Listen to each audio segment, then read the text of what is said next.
சங்கீதா அவங்களும் அரசியலுக்கு வர போறாங்களா? முதலமைச்சர் விஜய் அவங்களும் சங்கீதா அவங்களும் விவாகரத்து வாங்க போற இந்த விசாரணை ஜூன் 15ஆம் தேதி வர இருக்கு. அதுக்கு முன்னாடி இப்படி ஒரு செய்தி வந்திருக்கு. வாங்க என்னாச்சுங்கிறத பார்க்கலாம். சமூக வலைதளங்கள்ல சங்கீதா அவங்கள பத்திய பல கேள்விகளை எழுப்பிக்கிட்டு இருக்காங்க. அந்த வகையில சங்கீதா அவங்களும் விஜய் அவங்களும் விவாகரத்து ஜூன் 15ஆம் தேதி வாங்க உறுதியோடு இருக்கிறதாகவும் விஜய் அவரு விவாகரத்து கொடுக்க தயாரா இருக்கிறதாகவும் தகவல்கள் வெளியாகி இருக்கு. அந்த வகையில சங்கீதா அவங்க அரசியலுக்கு வர இருக்காங்கன்னு ஒரு செய்தி கிளப்பி விட்டுருக்காங்க.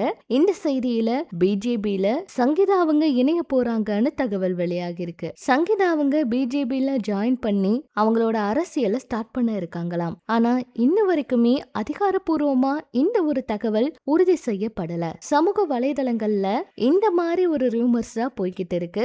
அப்படி ஒரு வேளை சங்கீதா அவங்க பிஜேபியில சேர்ந்தா அது மிகப்பெரிய ஒரு அரசியல் விஷயமா தான் பார்க்கப்படும். ஏன்னா விஜய் அவரு பிஜேபிக்கு எதிராக தான் தமிழ்நாட்டுல பல விஷயங்களை அவரோட அரசியல்ல சொல்ல போனா மக்களுக்கு தேவையானதை கேட்டு வாங்கி கொடுக்கறதுலன்னு நிறைய முயற்சிகளை பண்ணிட்டு இருக்கிறதா சொன்னாரு. அந்த வகையில சங்கீதா அவங்க இப்படி ஆப்போசிட்டா அந்த கட்சியில சேர்ந்தா என்ன நடக்குமோ அப்படிங்கிற மாதிரி தாங்க இருக்கு. ஏற்கனவே டிஎம்கேல இருக்கிறவங்க தான் சங்கீதா அவங்களுக்கு சப்போர்ட் பண்றாங்க.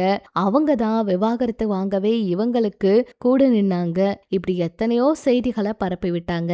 ஆனா இப்ப இது எல்லாமே உண்மையாங்கிற பல கேள்விகள் எழுந்திருக்கு. ஆனா இந்த பிரச்சனையில அவங்க ரொம்பவே உடைஞ்சு போயிருக்கிறதாகவும் மகன் மகள் 2 பேரோட லைஃப செட்டில் பண்ணி விடணும், விஜய் அவரை தேவையில்லாம எந்த ஒரு இடத்துலயும் எந்த ஒரு விஷயமும் சொல்லி அசிங்கப்படுத்த வேண்டாம், அவருக்கு இருக்க நல்ல பெயரும் அவருக்கு இருக்க நல்ல ரசிகர்களும் இதை நினைச்சு ரொம்ப உடைஞ்சு போயிருவாங்க. இது குடும்ப பிரச்சனையாவே இருக்கட்டும்னு எதையும் எங்கேயும் சொல்லாம அவங்க விலகி இருக்கிறதா தகவல் வெளியாயிருந்துச்சு.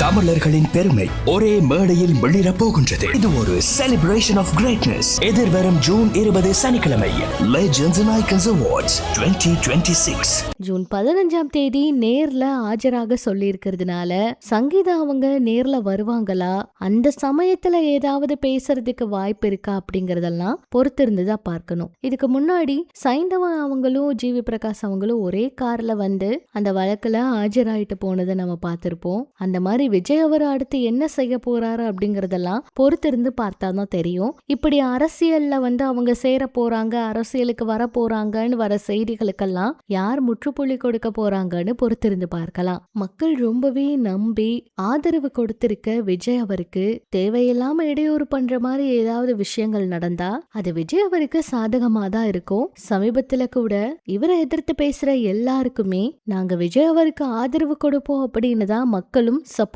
பண்ணிட்டு இருக்காங்க. இதெல்லாம் பற்றி உங்களோட கருத்துக்களை சொல்லுங்க.